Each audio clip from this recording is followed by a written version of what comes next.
Assalamualaikum warahmatullahi wabarakatuh. Selamat datang di podcast bersama saya Muhammad Abdullah Azam Brilian. Pada kesempatan kali ini, saya akan membahas mengenai peristiwa singkat Isra Mi'raj Nabi Muhammad SAW. Isra Mi'raj merupakan sebuah peristiwa penting yang terjadi dalam perjalanan hidup Nabi Muhammad SAW.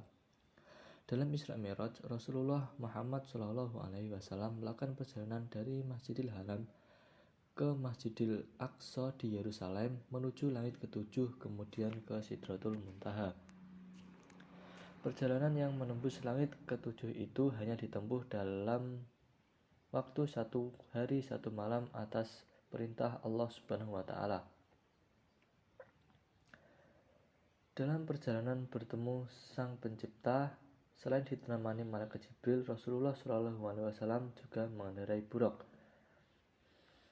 Dalam hadis tersebut dikiaskan, pada setiap tingkatan langit, Nabi Muhammad SAW menemui penghuni pada setiap tingkatan langit tersebut. Pada langit tingkat pertama, Rasulullah SAW bertemu dengan manusia sekaligus wali Allah Subhanahu wa Ta'ala yang pertama di muka bumi, yakni Nabi Adam alaihissalam. Saat bertemu Nabi Adam, Rasulullah SAW sempat bertegur sapa sebelum akhirnya meninggalkan dan melanjutkan perjalanannya. Nabi Adam membalasnya dengan membekali Rasulullah SAW lewat doa agar selalu diberikan kebaikan pada setiap urusannya yang dihadapinya. Kemudian di langit kedua, Nabi Muhammad SAW bertemu dengan Nabi Isa alaihissalam dan Nabi Yahya alaihissalam. Seperti halnya di langit pertama, Rasulullah SAW disapa dengan rahmah oleh kedua Nabi pendahulunya. Sewaktu akan meninggalkan langit kedua, Nabi Isa alaihissalam dan Yahya alaihissalam juga mendoakan kebaikan kepada Rasulullah. Kemudian Rasulullah bersama malaikat Jibril terbang lagi menuju ke langit ketiga. Pada langit ketiga, Rasulullah SAW bertemu dengan Nabi Yusuf alaihissalam, manusia tertampan yang pernah diciptakan oleh Allah Subhanahu wa Ta'ala. Dalam pertemuannya dengan Nabi Yusuf alaihissalam memberikan sebagian dari ketampanannya kepada Nabi Muhammad SAW, dan juga di akhir pertemuannya Nabi Yusuf alaihissalam memberikan doa kebaikan kepada Nabi terakhir itu. Setelah berpisah dengan Nabi Yusuf, lanjut ke langit keempat. Pada langit keempat, Rasulullah SAW bertemu dengan Nabi Idris, yaitu manusia pertama yang mengenal tulisan dan Nabi yang berdakwah kepada Bani Qabil dan Bani Nqis di Mesir untuk beriman kepada Allah Subhanahu wa Ta'ala. Seperti pertemuan dengan nabi-nabi sebelumnya, Nabi Idris alaihissalam memberikan doa kepada Nabi Muhammad SAW supaya diberi kebaikan pada setiap urusan yang dilakukannya.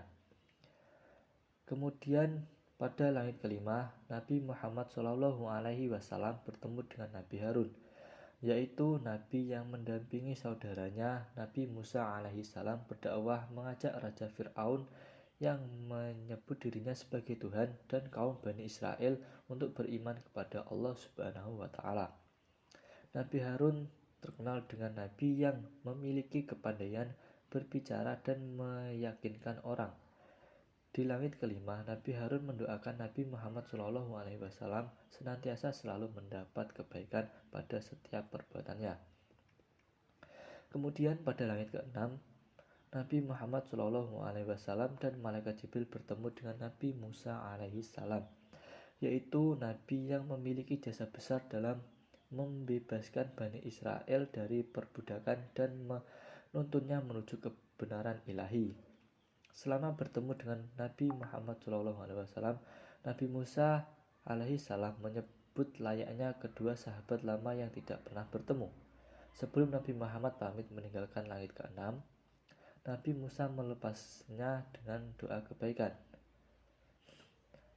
Pada perjalanan terakhir, Nabi Muhammad SAW menuju ke langit ketujuh bertemu dengan sahabat Allah, juga sebagai bapak para nabi, yakni Nabi Ibrahim alaihissalam. Sewaktu bertemu dengan Nabi Ibrahim yang sedang menyadarkan punggungnya ke Baitul Ma'mur, yaitu suatu tempat yang disediakan Allah Subhanahu wa Ta'ala kepada para malaikatnya. Setiap harinya tidak kurang dari 70.000 malaikat masuk ke dalamnya. Kemudian Nabi Ibrahim mengajak Nabi Muhammad untuk pergi ke Sidratul Muntaha sebelum bertemu dengan Allah Subhanahu wa Ta'ala untuk menerima perintah wajib sholat. Perjalanan Rasulullah SAW saat itu tidaklah mudah. Meskipun beliau dimuliakan oleh Allah Subhanahu wa Ta'ala, tetap saja Nabi Muhammad SAW dihadapkan dengan berbagai godaan. Godaan yang pertama yaitu ketika Nabi Muhammad SAW ditawari minuman khamr atau susu, namun Rasulullah lebih memilih susu. Selama perjalanan Isra Mi'raj, Nabi Muhammad SAW juga selalu diganggu dengan panggilan dari setan, iblis, dan perempuan-perempuan penggoda.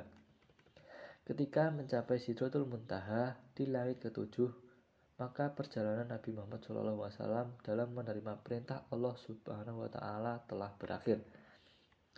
Perintah yang diterimanya pada saat itu yaitu berupa perintah sholat 50 waktu dalam waktu 1 hari 1 malam. Namun ketika menerimanya, Nabi Muhammad SAW diperingatkan oleh Nabi Musa alaihissalam untuk memperhatikan kemampuan umatnya.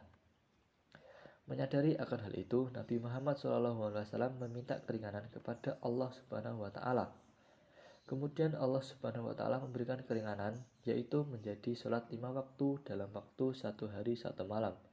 Sejak saat itulah umat muslim harus melakukan sholat wajib 5 waktu dalam 1 hari 1 malam, yaitu sholat subuh, zuhur, asyar, maghrib, dan isya.